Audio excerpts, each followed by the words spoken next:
दोस्तों, हमारे देश का पॉलिटिक्स कितना गंदा है अगर आपको यह जानना है तो 4001 टोटल एमएलएज हैं हमारे देश में।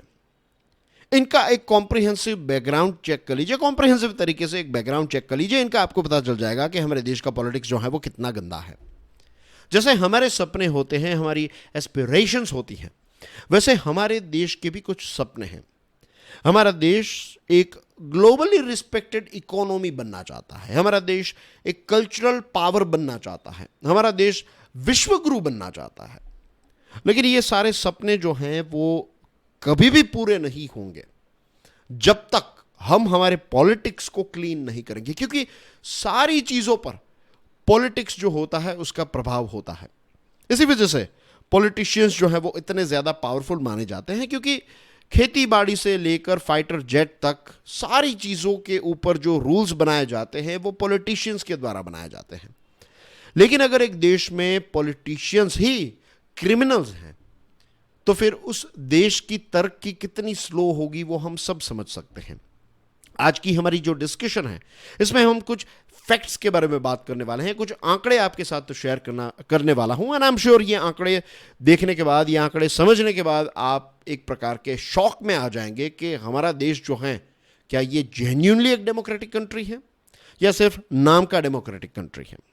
ये तो अच्छा है कि सुप्रीम कोर्ट ऑफ इंडिया ने अपने एक जजमेंट में ये आदेश दिया है कि जितने भी कैंडिडेट्स हैं, पॉलिटिकल कैंडिडेट्स जो एमएलए के लिए, एमपी के लिए फॉर्म फिलअप करते हैं, तो इस फॉर्म में उनको अपने ऊपर जितने भी केसेस चल रहे हैं, क्रिमिनल केसेस जो भी चल रहे हैं, ये सारी डिटेल्स जो है वो इलेक्शन कमीशन के साथ शेयर करनी है।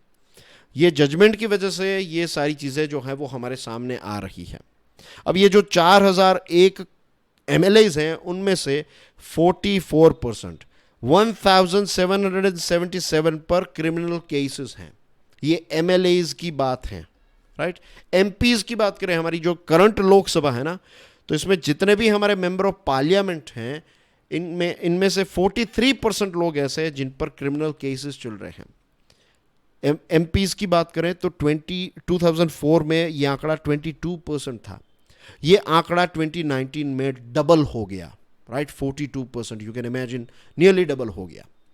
और बहुत सारे लोग ये भी कहते हैं कि नहीं नहीं, ये तो पॉलिटिकली मोटिवेटेड केसेस होते हैं। ऐसा नहीं है, ये बेवकूफ़ बना रहे हैं आपको जो भी ये कह रहे हैं कि ये पॉलिटिकली मोटिवेटेड केसेस हैं। नो, ये जो केसेस हैं इन पर क्रिमिनल केसेस, इसमें से मीन्स ज़्यादातर केसेस में तो जो थरो इन्वेस्टिगेशन है वो हो चुकी है, चार्जशीट्स जो हैं वो फाइल हो चुकी हैं, प्रिलिमिनरी हियरिंग हो चुकी है। तो ये कोई ऐसे पेटी केसेस नहीं है, पॉलिटिकली मोटिवेटेड केसेस नहीं है। और दूसरी तो सोचने वाली बात ये भी है कि अगर कोई पॉलिटिकली मोटिवेटेड केस हो रहा है तो इसका मतलब भी ये है कि लॉ जो है उसका गलत तरीके से इस्तेमाल किया जा रहा है, तो ये भी एक गलत बात है। फैक्ट्स के ऊपर अगर आप नज़र डालेंगे देन यू विल फाइंड कि ये जो एमपीज हैं, एमएलएज हैं, उन पर जब केस फाइल हुए तब उनकी ही पार्टी पावर में थी। तो ऐसा भी नहीं कह सकते कि सारे के सारे केसेस जो हैं वो पॉलिटिकली मोटिवेटेड हैं। कुछ केसेस मैं मानता हूं कि पॉलिटिकली मोटिवेटेड हो सकते हैं, लेकिन सारे के सारे केसेस पॉलिटिकली मोटिवेटेड हैं, ये बात मुझे तो हजम नहीं हो रही है, और फैक्ट भी यही कहता है। अब कुछ लोग कहते हैं कि ये छोटे छोटे केसेस हैं, ये सीरियस क्रिमिनल केसेस हैं। 1136 एमएलएज ऐसे हैं आज हमारे देश में जिन पर सीरियस क्रिमिनल केसेस, और सीरियस क्रिमिनल केसेस का क्राइटेरिया है कि अगर सजा होगी इनको तो 5 साल या फिर 5 साल से ज्यादा की सजा होगी। दिस इटसेल्फ इंडिकेट्स कि ये सीरियस क्रिमिनल केसेस है, छोटे छोटे केसेस नहीं है ये। 47 एमएलएज ऐसे हैं जिन पर मर्डर के केसेस चल रहे हैं। 181 एमएलएज ऐसे हैं जिन पर अटेम्प्ट टू मर्डर के केसेस चल रहे हैं। 114 ऐसे एमएलएज हैं जिन पर क्राइम्स अगेंस्ट विमेन के केसेस चल रहे हैं। 14 एमएलएज ऐसे हैं जिन पर रेप के केसेस चल रहे हैं। रीजन्स की बात करें तो आंकड़े आपकी स्क्रीन पर हैं, दिल्ली, बिहार, महाराष्ट्र, झारखंड, तेलंगाना, उत्तर प्रदेश एक्सेट्रा। और एक भी पॉलिटिकल पार्टी हमारे देश में ऐसी नहीं है जिन्होंने क्रिमिनल्स को टिकट ना दी हो। बीजेपी की बात करें तो 479 एमएलएज में से 337 एमएलएज पर सीरियस क्रिमिनल केसेस चल रहे हैं। और यहां पर सिर्फ बीजेपी की बात नहीं है, डीएमके को देखेंगे तो वहां पर भी ये चीज देखने को मिलेगी। मैं सारी पॉलिटिकल पार्टीज के नाम लेता हूं जिनके जिनके एमपीज या फिर एमएलए जो हैं उन पर क्रिमिनल केसेस चल रहे हैं। तृणमूल कांग्रेस, आम आदमी party, YSR Congress, Samajwadi party, Bharat राष्ट्र समिति, पहले इसका नाम तेलंगाना राष्ट्र समिति था, राष्ट्रीय Janata Dal, communist party of India, Marxist, Biju Janata Dal, सारी पॉलिटिकल पार्टीज आ गई। कांग्रेस की बात करें तो 334 एमएलए में से 194 पर सीरियस क्रिमिनल केसेस चल रहे हैं। ये 334 एमएलए जो हैं उन पर क्रिमिनल केसेस हैं। Same thing goes with BJP as well, कि ये बीजेपी के 479 एमएलए जो हैं उन पर क्रिमिनल केसेस हैं, लेकिन इनमें से 337 पर सीरियस क्रिमिनल केसेस हैं। कांग्रेस की बात करें तो 334 में से 194 जो हैं उन पर सीरियस क्रिमिनल केसेस हैं। और nationalist Congress party, Shiv Sena, Janata Dal United, Jharkhand Mukti Morcha, AIADMK, right, ये सारी पॉलिटिकल पार्टीज की यही सिचुएशन है। अब देखिए लोकसभा 2019 लोकसभा जो है, हमारे मेंबर ऑफ पार्लियामेंट जो हैं, कितने ऐसे लोग हैं जिन पर केसेस हैं? 116 बीजेपी के हैं, 29 कांग्रेस के हैं, 10 डीएमके के हैं, तृणमूल के 9, जेडीयू के 13 ऐसे एमपीज हैं जिन पर क्रिमिनल केसेस हैं। यूनियन मिनिस्टर्स भी इसमें पीछे नहीं है, राइट। 56 यूनियन मिनिस्टर्स हैं, उसमें से 22 मिनिस्टर्स पर केसेस चल रहे हैं। और ये जो 22 मिनिस्टर्स हैं उनका टोटल है 61 केसेस। यू कैन इमेजिन कि कितने सारे क्रिमिनल्स जो हैं वो बड़ी बड़ी पोस्ट, एमपीज और एमएलएज और यहां तक कि यूनियन मिनिस्टर तक भी पहुंच गए हैं। जेंडर रिप्रेजेंटेशन जो है वो बहुत ही कम है, 9% जितने इलेक्टेड एमएलएज जो हैं वो महिला हैं। स्पेंडिंग लिमिट में भी कितनी छेड़खानी होती है, वी ऑल नो।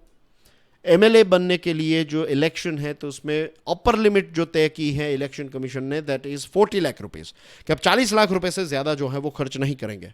आप बताइए मुझे, 40 लाख रुपए क्या कुछ है ही नहीं। 40 लाख रुपए it's nothing. 4 crore, 5 crore, 10 crore, 15 crore, depends कि कितनी हॉट सीट है वो एमएलए की, उस हिसाब से खर्च किए जाएंगे। एमपीज की अपर लिमिट है 90 लाख रुपीस, ये 70 लाख रुपीस थी, फिर 2022 में इसको 90 लाख रुपीस किया गया। ये आपके लिए एक जीके वाला फैक्ट है कि 2022 तक इट वाज 70, फिर 2022 में इसको 90 लाख रुपीस किया गया। तो 90 lakh for member of parliament, again it is peanuts. हम सब जानते हैं इट इज पीनट्स, कुछ है ही नहीं। 50 करोड़ तक का भी खर्च अगर हो जाए तो आई एम नॉट सरप्राइज्ड। इतना मुफ्त का शराब और ड्रग्स और क्या क्या चीज़ें नहीं परोसी जाती इलेक्शन के टाइम पर। मुफ्त में खाना दिया जाता है, पिकअप एंड ड्रॉप की फैसिलिटीज़, फैमिली के लिए वेकेशन, मीन्स इलेक्शन खत्म होने के बाद भी वेकेशन पर कार्यकर्ताओं को ले जाया जाता है अलग अलग रिजॉर्ट्स में। वहाँ पर क्या क्या चीज़ें नहीं होती हैं, मीन्स मैं क्या बताऊँ आपको। और एक बार जीत गए उसके बाद पब्लिक की मनी भी वेस्ट होती है।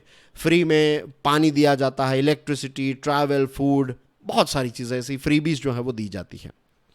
दूसरी जो एक चीज़ है वो ये है कि टिकट दी जाती है पार्टी के द्वारा, राइट। अब ये टिकट पाने के लिए वो क्या क्या नहीं करते, कितने पापड़ नहीं बेलते, वी ऑल नो, राइट, कितने पापड़ बेलते हैं ये लोग। एडवांस कंट्रीज में आप जाएंगे, जो डेवलप्ड नेशन है, जहां पर डेमोक्रेसी और ज्यादा मैच्योर है, तो वहां पर ऐसी सिस्टम नहीं होती है। यूएसए में राउंड्स होते हैं, फर्स्ट राउंड, राइट। दूसरे भी जो यूरोपियन कंट्रीज हैं वहां पर भी ओपन तरीके से, डेमोक्रेटिक तरीके से एक व्यक्ति जो है उसको फाइनल कैंडिडेट बनने की एक पद जो होती है वहां पर वो पहुंचता है और उसके बाद फिर इलेक्शन में वो जीतता है हारता है वो जनता तय करती है। हमारे यहाँ पर पॉलिटिकल पार्टीज तय करेगी, हमारे पास ऑप्शंस ही नहीं है।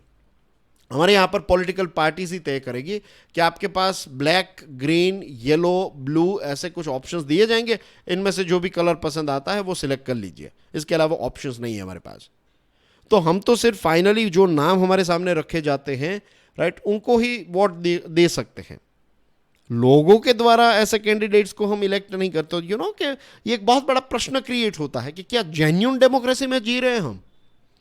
2024 का जो जनरल इलेक्शन होगा उसमें ये सारी चीज़ें जो हैं वो और ज़्यादा सीवियर होगी, और ज़्यादा मल्टीप्लाई होकर ये सारी चीज़ों को हमें देखना पड़ेगा। सो ये है हमारे पॉलिटिक्स का real face. This is our democracy. इसको कितना मैच्योर हमें बनाना है नहीं बनाना है, ये हमें अपने आप को पूछना है। And I am not blaming political parties. इसमें अगर सबसे बड़ा कसूर है तो हमारा है, क्योंकि हम एक्टिवली इसमें इन्वॉल्व होते ही नहीं हैं।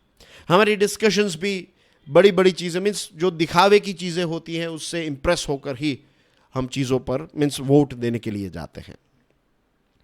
तो हमें अपने आप को और ज़्यादा एडुकेट करना पड़ेगा when it comes to politics. Politics कैसे काम करता है, ये सारी चीज़ें फिर स्कूल नहीं सिखाएगी, ये सारी चीज़ें कॉलेजेस नहीं सिखाएगी। प्रैक्टिकल लेवल पर क्या चल रहा है और किताबें क्या कह रही हैं, ये दोनों सोर्सेस, ऑब्जर्वेशन का भी इस्तेमाल करना है हमें। दूसरे देशों में क्या चल रहा है उसका ऑब्जर्वेशन करना, ये सारी चीज़ें जब यंगस्टर्स करेंगे, एल्डरली लोग हैं लेकिन आई वुड से कि यंगस्टर्स जो हैं जो बदलाव ला सकते हैं वो बदलाव शायद एल्डरली लोग ना ला पाए। हमें उनसे उनका जो मशवरा है, उनकी जो सलाह है, उसका इस्तेमाल करते हुए ये सारे जो एजुकेशन के सोर्सेस हैं, किताबें, राइट, वीडियोस, ऑब्जर्वेशन, हिस्ट्री क्या कहती हैं, दूसरे देशों से क्या सीख सकते हैं, डिस्कशन, ये सारी चीज़ों को करते करते हमें अपने आप को मैच्योर बनाना है। और जब हम मैच्योर बनेंगे तो फिर समाज जो है उसका भी एक नया निर्माण हो सकता है। So that's everything from my side. This is Prashant Mavani signing off for now.